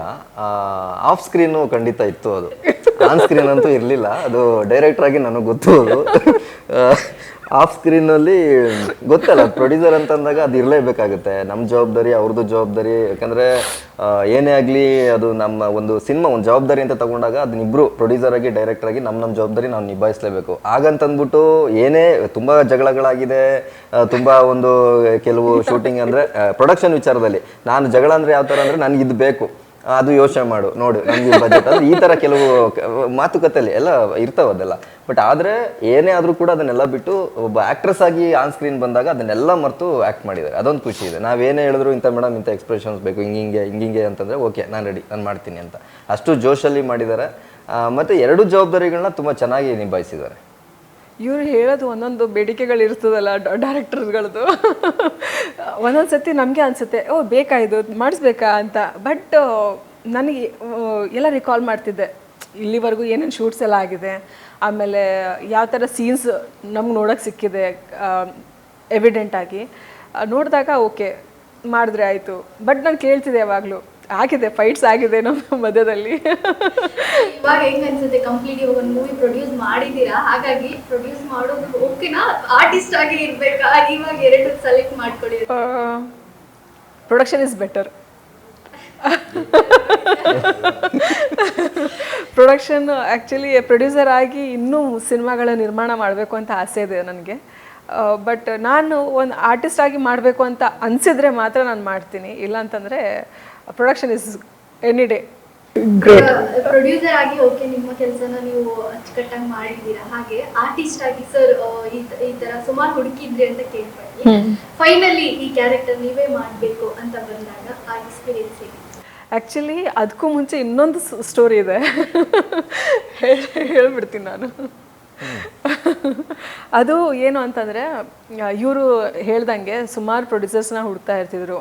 ಆಮೇಲೆ ಇವ್ರಿಗೆ ಒಂದು 2-3 ಪ್ರೊಡ್ಯೂಸರ್ಸು ಸಿಕ್ಕಿದ್ರು. ಆಮೇಲೆ ಈ ಸ್ಟೋರಿ ಸುಮಾರು ಹೀರೋಯಿನ್ಸ್ ಹತ್ರ ಎಲ್ಲ ಹೋಗಿ ಬಂದಿದೆ ಸರ್. ಒಂದು ರೌಂಡ್ ಎಲ್ಲ ಟ್ರಾವೆಲ್ ಮಾಡ್ಕೊಂಡು ಬಂದು ನನ್ನ ಹತ್ರ ಬಂದು ನಿಂತಿತ್ತು. ನಾನು ಸ್ಟೋರಿ ಪ್ರೊಡ್ಯೂಸ್ ಮಾಡಬೇಕು ಅಂತ ಅಂದಾಗ ಈ ಮೂವಿನ ನಾನೊಂದು ಮಾತಿಟ್ಟಿದ್ದೆ. ಎಲ್ಲರೂ ಹೇಳ್ದಂಗೆ ನನಗೊಂದು ಆಸೆ ಇತ್ತು ಆ ಟೈಮಲ್ಲಿ ಆ್ಯಕ್ಟ್ ಮಾಡಬೇಕು ಅಂತ. ನಿಮ್ಮ ಸ್ಟೋರಿಗೆ ನಾನೇ ಹೀರೋಯಿನ್ ಅಂತ ನಾನು ಹೇಳಿದ್ದೆ, ಇದು ಮಾತು ಸುಳ್ಳಲ್ಲ, ಹೇಳಿದ್ದೆ. ಆಮೇಲೆ ಇವ್ರು ಒಪ್ಕೊಂಡಿದ್ರು ಕೂಡ. ಆಮೇಲೆ ಅಮ್ಮನ ಹತ್ರ ಹೋದ್ವಿ, ಅಮ್ಮ ರೆಡಿ ಆಗಿಬಿಟ್ರು. ಆಮೇಲೆ ಎಲ್ಲ ಬಜೆಟ್ ಎಲ್ಲ ಪ್ಲ್ಯಾನ್ ಮಾಡಬೇಕಾದಾಗ ಸ್ಟೋರಿ ಎಲ್ಲ ಹೇಳಿದಾಗ ಒಂದು ಮಗಳಿಗೆ ನಮ್ಮ ತಾಯಿ ತುಂಬಾ ನನಗೋಸ್ಕರ ತುಂಬ ಸ್ಯಾಕ್ರಿಫೈಸಸ್ ಮಾಡಿದ್ದಾರೆ ಲೈಫಲ್ಲಿ.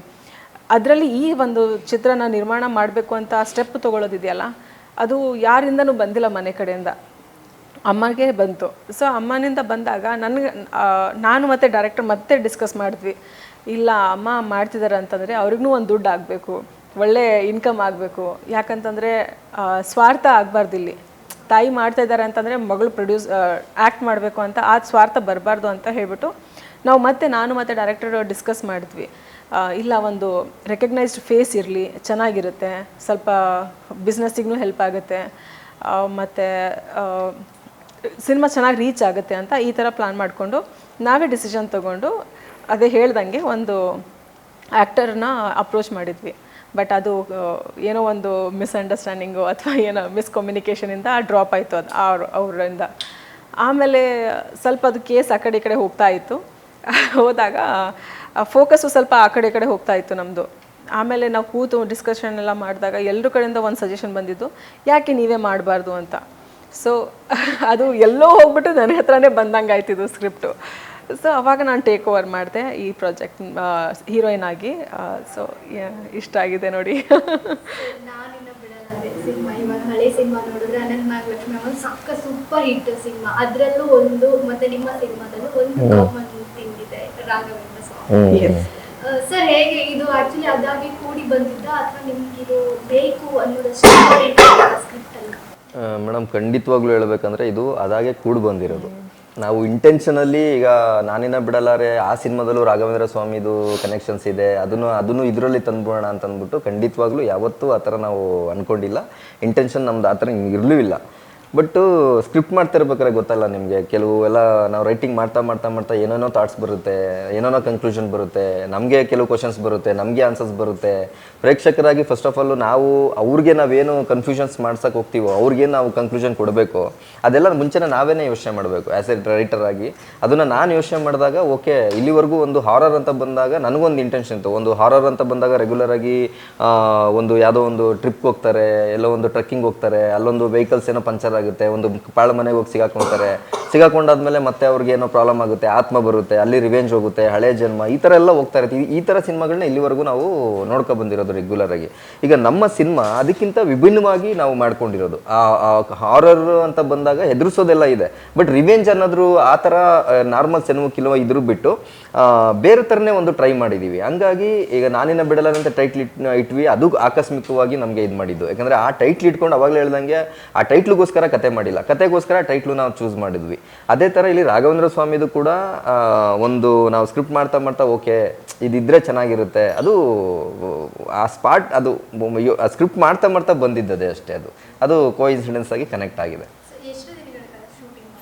65 ಡೇಸ್ ಶೂಟ್ ಮಾಡಿದ್ದೀವಿ. ಅಂದರೆ ಎಕ್ಸ್ಟ್ರಾ ಕಾಲ್ ಶೀಟ್ಸು ತುಂಬ ಜಾಸ್ತಿನೇ ಆಗಿದೆ, ಅದೆಲ್ಲ ಸೇರಿಸಿದ್ರೆ ಒಂದು 75 ತನಕ ಆಗಿದೆ. 65 ಡೇಸ್ ತುಂಬ ಚೆನ್ನಾಗಿ ಒಳ್ಳೊಳ್ಳೆ ಲೊಕೇಶನ್ಸಲ್ಲಿ ಶೂಟ್ ಮಾಡಿದ್ದೀವಿ. ಬ್ಯಾಂಗ್ಳೂರು, ಮೈಸೂರು, ಬೇಲೂರು, ಚಿಕ್ಕಮಗಳೂರು, ಮಡಿಕೇರಿ. ತುಂಬ ನಿಮ್ಮ ಸಿನಿಮಾ ನೋಡಿದಾಗ ಗೊತ್ತಾಗುತ್ತೆ ಆ ಕ್ವಾಲಿಟಿ, ಆ ಬ್ಯೂಟಿ, ಆ ಲೊಕೇಶನ್ಸು, ಒಳ್ಳೊಳ್ಳೆ ಲೊಕೇಶನ್ಸ್ ಎಲ್ಲ ತುಂಬ ಚೆನ್ನಾಗಿ ಶೂಟ್ ಮಾಡಿದೆ. ಹೌದೌದೌದು. ಅಲ್ಲಿ ಅದು ತುಂಬ ಹಾರಿಬಲ್ ಎಕ್ಸ್ಪೀರಿಯನ್ಸ್. ಅಂದರೆ ಏನಂತಂದರೆ ಅದು ಕಾಡು ಮಧ್ಯದಲ್ಲಿ ಒಂದು ಸಿಂಗಲ್ ಎಸ್ಟೇಟ್ ಆ್ಯಕ್ಚುಲಿ, ಅದು ಬೇಲೂರಲ್ಲಿ ಬರೀ ನೈಟ್ ಶೂಟೇ ಆ್ಯಕ್ಚುಲಿ. ಅದು ಮಧ್ಯರಾತ್ರಿ 2 ಗಂಟೆ 3 ಗಂಟೆ ಪ್ಯಾಕಪ್ ಮಾಡ್ತಾಯಿದ್ವಿ, ಫುಲ್ ನೈಟ್ ಶೂಟು. ಏನಾಗ್ತಿತ್ತು, ಡೇ ಟೈಮ್ ಎಲ್ಲ full free, night full shoot. ಆ ಒಂದು ಅಟ್ಮಾಸ್ಫಿಯರಲ್ಲಿ ಮಾಡಬೇಕಾಗಿತ್ತು. ಅದು ತುಂಬ ದೂರ, ಬೇಲೂರಿಂದ ಸ್ವಲ್ಪ ದೂರ. ಎಲ್ಲರಿಗೂ ಕೆಲವು ಆರ್ಟಿಸ್ಟ್ಗಳಿಗೆಲ್ಲ ಅಲ್ಲಿ ರೂಮ್ ಮಾಡಿಕೊಟ್ಟಿದ್ವಿ. ನಾವುಗಳು ನಮ್ಮ ಡೈರೆಕ್ಷನ್ ಡಿಪಾರ್ಟ್ಮೆಂಟು ಮತ್ತು ಕ್ಯಾಮ್ರಾ ಡಿಪಾರ್ಟ್ಮೆಂಟ್ ಅವ್ರು ಮಾತ್ರ ಅಲ್ಲಿ ಉಳ್ಕೊತಾ ಇದ್ವಿ. ಆಮೇಲೆ ನಮ್ಮ ಸೀನಿಯರ್ ಆಗುವಂಥ ಕಾಮಿಡಿ ಕಿಲಾಡಿಗಳು ಅವರುಗಳೆಲ್ಲ ನಮ್ಮ ಜೊತೆನೇ ಇದ್ರು. ಒಂದು 2-3 ದಿನ ಅಲ್ಲೇ ಉಳ್ಕೊಂಡಿದ್ವಿ. ಯಾಕಂದರೆ ಸ್ವಲ್ಪ ಶಾರ್ಟ್ ಡಿವೈಡ್ ಮಾಡ್ಕೊಳ್ಳೋಕ್ಕೆ, ಫ್ರೀ ಪ್ಲಾನ್ ಮಾಡ್ಕೊಳ್ಳೋಕ್ಕೆ ಎಲ್ಲ ಸರಿ ಹೋಗುತ್ತೆ ಅಂತಂದ್ಬಿಟ್ಟು ಅಲ್ಲಿ ಅವರು ಒಂದು 2-3 ಎಕ್ಸ್ಪೀರಿಯನ್ಸ್ ಆಯಿತು ಅಂತಂದ್ಬಿಟ್ಟು ನಮ್ಗೆ ಹೇಳಿದ್ರು. ಅಂದರೆ ಹೀರೋ ಮತ್ತು ಅವರೆಲ್ಲ ಮಲಗಿರ್ಬೇಕಾದ್ರೆ ನಾನು ಶೂಟ್ ಮಾಡ್ತಾ ಇದ್ದೀನಿ, ಅವ್ರು ರೂಮಲ್ಲಿ ಮಲಗಿದ್ರಂತೆ, ರೆಸ್ಟ್ ಮಾಡ್ತಾಯಿದ್ರು. ಅವಾಗೇನೋ ಬಂದ್ಬಿಟ್ಟು ಯಾರೋ ಲೇಡಿ ಬಂದ್ಬಿಟ್ಟು ಕೈ ಟಚ್ ಮಾಡಿ ಸಡನ್ನಾಗಿ ನೋಡಿದ್ರೆ ಯಾರು ಇಲ್ಲ. ಅದೇ ಆ ಥರ ಆಯಿತು ಅಂತ ಹೇಳ್ತಿದ್ರು. ಬಟ್ ಇವಾಗ ಏನಾಗುತ್ತೆ, ನಾವು ಕುತ್ಕೊಂಡು ಹಿಂಗೆ ಆಯಿತು ಹಂಗಾಯ್ತು ಅಂತಂದಾಗ ಏನೋ ಹೇಳ್ತವ್ರೆ ಅನ್ನೋ ಥರ ಆಗ್ಬಿಡುತ್ತೆ. ಬಟ್ ಇದು ಅವ್ರು ಬಂದಾಗಲೇ ಅವರು ಮಾತಾಡ್ತಾರೆ. ಟೀಸರ್ ಲಾಂಚಲ್ಲೂ ಅದೇ ಹೇಳಿದ್ರು ಅವರು, ನನಗೂ ಹೇಳಿದ್ರು. ಅವಾಗ ನಮಗೆ ಅವೆಲ್ಲ ಏನಿಲ್ಲ ಬಿಡು ಅಂದ್ಕೊಂಡು ನಾವು ಸುಮ್ಮನಾಗ್ಬಿಟ್ಟಿದ್ವಿ. ಆರಾಮಾಗಿ ಶೂಟಿಂಗ್ ಆಯಿತು. ಆ ಥರ ಏನು ಮೇಜರ್ ಪ್ರಾಬ್ಲಮ್ಸ್ ಅಂತ ಏನಿರಲಿಲ್ಲ. ಬಟ್ ನೈಟ್ ಏನು ಅದೊಂದು ಸ್ವಲ್ಪ ಭಯ ಇರುತ್ತಲ್ಲ, ಎಲ್ಲ ಪ್ಯಾಕಪ್ಪಾಗಿ ಹೊರಟೋಗ್ಬಿಡ್ತಾರೋ, ಆರಾಮಾಗಿ ಸಿಟಿ ಒಳಗಡೆ ರೂಮಲ್ಲಿ ಇರ್ತಿದ್ರು. ನಾವುಗಳು ಸ್ವಲ್ಪ ಜನ ಮಾತ್ರ ಆ ಮನೆಯಲ್ಲಿ ಅವಾಗ ಸ್ವಲ್ಪ ಅನ್ಸೋದು ಇವರಲ್ಲೆಲ್ಲ. ಆಮೇಲೆ ಮೊಬೈಲಲ್ಲಿ ಏನೋ ಗೋಸ್ಟ್ ಹಂಟರ್ಸ್ ಅಂತ ಏನೋ ಒಂದು ಆ್ಯಪು, ಆ ಥರ ಒಂದು ಆ್ಯಪ್ ಎಲ್ಲ ಹಾಕೊಂಡು ಅಲ್ಲಿ ರೆಡ್ ಲೈಟು ಗ್ರೀನ್ ಲೈಟ್ ಅನ್ನೋ ಬರುತ್ತೆ. ಗ್ರೀನ್ ಲೈಟ್ ಬಂದರೆ ಅಲ್ಲಿ ದೆವ್ವ ಇದೆ, ರೆಡ್ ಲೈಟ್ ಬಂದರೆ ಇಲ್ಲ ಅಂದ್ಕೊಂಡು ಅವರೆಲ್ಲ ಆಗಿತ್ತು. ನಮ್ಮ ರಘು, ಸೀರುಂಡ ರಘು ಮತ್ತು ನಮ್ಮ ಹೀರೋ ಪಂಚಿ ಅವರೆಲ್ಲ ತುಂಬ ರಾತ್ರಿ ಎಲ್ಲ ಫುಲ್ಲು ಭಯ ಪಡ್ಕೊಂಬಿಟ್ರು. ಡೈರೆಕ್ಟ್ರೇ ಸಾರ್ ಏನಿಲ್ಲ ಏನೋ ಇದೆ ಅಂತ. ಅದು ಆ್ಯಕ್ಚುಲಿ ಫೇಕ್ ಆ್ಯಪ್. ಅದು ಎಲ್ಲೇ ಕಡೆ ಒಂದು ಸ್ವಲ್ಪ ಹೋದರೆ ಗ್ರೀನ್ ಲೈಟ್ ಬಂದ್ಬಿಡೋದು. ಅವಾಗ ಇವರು ಫುಲ್ ಭಯ ಪಡ್ಕೊಂಡು ಸಾರ್ ದೆವ್ವ ಇದೆ ಅಂತವ್ರು. ನಾನು ಇರ್ರಿ ನಾಳೆ ಶೂಟಿಂಗ್ ಇದೆ ಅಂತ ಅಂದ್ಕೊಂಡು ನಾವು ಈ ಥರ ಎಲ್ಲ ಒಳ್ಳೆ ಚೆನ್ನಾಗಿತ್ತು. ಅದು ಇತ್ತೋ ಇಲ್ವೋ ಗೊತ್ತಿಲ್ಲ, ಬಟ್ ನಮಗೆ ಒಂದು ಒಳ್ಳೆ ಎಕ್ಸ್ಪೀರಿಯನ್ಸ್ ಆಯಿತು. ಸರ್ ಆ ಟೈಮಲ್ಲಿ ನೀವು ಇದ್ದ ಸೆಟ್ಟಲ್ಲಿ ಹೇಗೆ? ಇಲ್ಲ ಆವಾಗಿರಲಿಲ್ಲ. ಯಾವುದು ಗೊತ್ತಾಗಿತ್ತು ಹುಡುಗಿರೇ ಇರ್ತವೆ ಗೊತ್ತಿಲ್ಲ, ಬಟ್ ಡೈರೆಕ್ಟರ್ ಅಂತ ಫೀಮೇಲ್ಸ್ಗೆ ಜಾಸ್ತಿ ದೆವ್ವ ಅಂತಂದಾಗ ಹುಡುಗಿರ್ನೇ ಯಾಕೆ ಅಂತ ಗೊತ್ತಿಲ್ಲ ಸರ್. ಅದು ಉತ್ತರ ನಾನು ಕೊಡ್ತೀನಿ ಯಾಕೆ ಅಂತ. ಅದು ಈಗ ಕೊಡಲ್ಲ. ಸಿನಿಮಾ ನೋಡಿದ್ಮೇಲೆ ಆ್ಯಕ್ಚುಲಿ ಇಲ್ಲಿವರೆಗೂ ಅದೇ ನಾನು ಹೇಳ್ತಿರೋದು, ಅವಾಗ್ಲಿಂದನೂ ನಾನು ಅದನ್ನೇ ಹೇಳ್ಕೊಂಬರ್ತಿರೋದು. ದೆವ್ವ ಅಂದರೆ ಹುಡುಗಿರೇ ಯಾಕೆ ಅನ್ನೋದು. ಬಟ್ ನಮ್ಮ ಸಿನಿಮಾದಲ್ಲಿ ದೆವ್ವ ಅಂದರೆ ಬೇರೆನೇ ಇದೆ. ಇವಾಗ ಇಲ್ಲಿವರೆಗೂ ನೋಡ್ಕೊಂಬಿಟ್ಟು ಟೀಸರ್ ಟ್ರೇಲರ್ ಏನಿದೆಯೋ ಮೇಡಮ್ ದೆವ್ವ ಆ ಥರ ಅಂದ್ಕೊಂಡು ಏನೇನೋ ಗೆಸ್ ಮಾಡ್ತಾ ಇದ್ದಾರೆ. ಬಟ್ ಸಿನಿಮಾ ಬಂದಾಗ ಇದಕ್ಕೆ ಉತ್ತರ ಅಲ್ಲಿ ಸಿಗುತ್ತೆ ಸರ್, ಖಂಡಿತವಾಗ್ಲೂ. ಟಾಪಿಕ್ ಬಂದಿದೆ ದೆವ್ವ ಅಂತ ಬಂದಾಗ ಬೇರೆನೇ ದೆವ್ವ ಕಾಣಿಸ್ಕೊಳ್ಳುತ್ತೆ. ಇವಾಗ ಫೈನಲಿ ನವೆಂಬರ್ 29 ಸಿನಿಮಾ ರಿಲೀಸಿಗೆ ರೆಡಿ ಇದೆ, ಏನು ಹೇಳ್ತೀವಿ? ಅದೇ ನವೆಂಬರ್ 29 ಸಿನಿಮಾ ರಿಲೀಸ್ ಆಗ್ತಾಯಿದೆ. ಆಡಿಯನ್ಸ್ಗೆ ಏನು ಹೇಳ್ತೀನಿ ಅಂದರೆ, ಇಲ್ಲಿವರೆಗೂ ನೀವು ಹಾರರ್ ಏನು ಎಕ್ಸ್ಪೆಕ್ಟೇಷನ್ ಇಟ್ಕೊಂಡು ಬರ್ತೀರಾ, ಖಂಡಿತವಾಗ್ಲೂ ಹಾರರ್ ಒಂದು ಭಯ ಪಡಿಸೋ ಒಂದು ಆ ಜಾನರ್ ಇಷ್ಟಪಡೋರು, ಮತ್ತು ಆ ಜಾನರ್ಗಿಂತ ಬಿಟ್ಟು ಅಂದರೆ ಆ ಒಂದು ಹಾರರ್ ಸಿನಿಮಾನ ಬಿಟ್ಟು ಬೇರೆ ಇನ್ನೊಂದು ಏನೋ ಒಂದು ವಿಷಯಗಳಿದ್ದಾವೆ, ತುಂಬ ಸರ್ಪ್ರೈಸ್ ಎಲಿಮೆಂಟ್ಸ್ ಇದ್ದಾವೆ, ತುಂಬ ಒಂದು ಟ್ವಿಸ್ಟ್ಗಳಿದ್ದಾವೆ, ಒಂದು ಸಸ್ಪೆನ್ಸ್ ಇಲ್ಲದಾಗ ಸಿನಿಮಾ ಹೋಗುತ್ತೆ. ಅಂದರೆ ನೀವು ಒಂದು ಕ್ವಾಲಿಟಿ ಆದ್ರೂ ನೋಡ್ಬೋದು. ಮತ್ತು ಇಲ್ಲಿವರೆಗೂ ಒಂದು ಇಂಡಿಯನ್ ಸಿನಿಮಾದಲ್ಲಿ ಈ ಥರ ಒಂದು ಕಾನ್ಸೆಪ್ಟ್ ತೊಗೊಂಡು ಸಿನಿಮಾಗಳು ಬಂದಿಲ್ಲ ನನಗೆ ಗೊತ್ತಿರೋಂಗೆ. ಅದೊಂದು ಎಕ್ಸ್ಪೆಕ್ಟೇಷನ್ ಇಟ್ಕೊಂಡು ಬರ್ಬೋದು. ಮತ್ತು ನೀವು ಬಂದಿರೋ ತಕ್ಕನಾಗ 1-5 ನಿಮಿಷನೂ ಕೂಡ ನಿಮ್ಗೆ ಎಲ್ಲೂ ಬೋರ್ ಆಗದಿರೋ ಥರ ಸಿನಿಮಾ ಒಂದು ಆ ಥರ ಕರ್ಕೊಂಡು ಹೋಗುತ್ತೆ. ತುಂಬ ಚೆನ್ನಾಗಿ ಮೂಡ್ ಬಂದಿದೆ. ಒಂದು ಹೊಸ ಟೀಮು, ಒಂದು ಒಳ್ಳೆ ಕಲಾವಿದರೆಲ್ಲ ಇಟ್ಕೊಂಡು ತುಂಬ ಶ್ರೀಧರ್ ಸರ್ ಅಂತವರೆಲ್ಲ ತುಂಬ ಸಪೋರ್ಟ್ ಮಾಡಿದ್ದಾರೆ. ಒಂದು ದೊಡ್ಡ ಮಟ್ಟದಲ್ಲಿ ಸಿನಿಮಾ ರಿಲೀಸ್ ಮಾಡ್ತಾ ಇದ್ದೀವಿ. ತುಂಬ ಸಪೋರ್ಟ್ ಮಾಡಿ. 29 ರಿಲೀಸ್ ಆಗ್ತಿದೆ. ನಿಮ್ಮ ಸಪೋರ್ಟ್ ಹೀಗೆ ಇರಲಿ. Thank you. ಒಂದು ಒಳ್ಳೆ ಸಿನಿಮಾ ಅಂತ ಮಾಡಿದಾಗ ಕನ್ನಡ ಜನತೆ ಕೈ ಬಿಡಲ್ಲ ಅಂತ ಒಂದು ಭರವಸೆ ನನಗಿದೆ. ಅದು ಹಿಂದೆನೂ ನೋಡ್ಕೊಂಡು ಬಂದಿದ್ದೀನಿ. ಸೊ ಹಾಗಾಗಿ ಒಂದು ಒಳ್ಳೆ ಸಿನಿಮಾ ಬರ್ತಾ ಇದೆ 29 ನವೆಂಬರ್ಗೆ. ಸೊ ಎಲ್ಲರೂ ಹೋಗಿ ನೋಡಲಿ ಅಂತ ಆಶಿಸ್ತೀನಿ. ನಾನಿನ್ನು ಬಿಡಲಾರೆ ಈ ಚಿತ್ರದ ಮುಖಾಂತರ ಕನ್ನಡ ಚಿತ್ರರಂಗಕ್ಕೆ ಪ್ರತಿಭಾನ್ವಿತ ಯುವ ನಿರ್ದೇಶಕ ನವೀನ್ ಪರಿಚಯ ಆಗ್ತಾ ಇದ್ದಾರೆ. ಖಂಡಿತವಾಗಲೂ ಅವರಿಂದ ಮುಂದೆ ಒಳ್ಳೊಳ್ಳೆ ಚಿತ್ರಗಳನ್ನ ನಿರೀಕ್ಷಿಸ್ಬೋದು. ಹಾಗೆ ನಮ್ಮ ಚಿತ್ರದ ಮುಖ್ಯ ಪಾತ್ರದ ನಾಯಕಿ ಅಂಬಾಲಿ ಪಾತ್ರ ಮಾಡಿದ್ದಾರೆ. ಜೊತೆಗೆ ಅವ್ರ ನಿರ್ಮಾಪಕಿಯು ಕೂಡ ಅವರೇ ಹೇಳಿದಾಗೆ ಮುಂದಕ್ಕೆ ಇನ್ನೂ ಬಹಳಷ್ಟು ಸಿನಿಮಾಗಳನ್ನು ನಿರ್ಮಾಣ ಮಾಡೋ ಆಸೆ ಇದೆ. ಅದೆಲ್ಲ ಈಡೇರಲಿ ಅಂತ ಹೇಳ್ತೀನಿ. ನಾನೇನು ಬಿಡಲಾರೆ ಚಿತ್ರ ಹೆಸರು ತಕ್ಕ ಹಾಗೆ ಜನರನ್ನ ಬಿಡೋದಿಲ್ಲ, ಮನಸ್ಸನ್ನು ಗಟ್ಟಿಯಾಗಿ ಹಿಡ್ಕೊಳ್ಳೋದೆ. ನವೆಂಬರ್ 29 ರಿಲೀಸ್ ಆಗುತ್ತೆ. ದಯವಿಟ್ಟು ಬಂದು ಚಿತ್ರಮಂದಿರದಲ್ಲಿ ವೀಕ್ಷಿಸಿ. ಸಿನಿಮಾ ಬಗ್ಗೆ ಇದುವರೆಗೂ ನಮಗೆ ತಿಳಿಸ್ಕೊಟ್ಟಿದ್ದಕ್ಕೆ ತುಂಬಾ ಥ್ಯಾಂಕ್ಸ್. ಹಾಗೂ ನಿಮಗೂ ನಿಮ್ಮ cinema all the best. Thank you so much. SSTV cinema ಜಗತ್ತಿನ ಕ್ಷಣ ಕ್ಷಣದ ಸುದ್ದಿಯೊಂದಿಗೆ.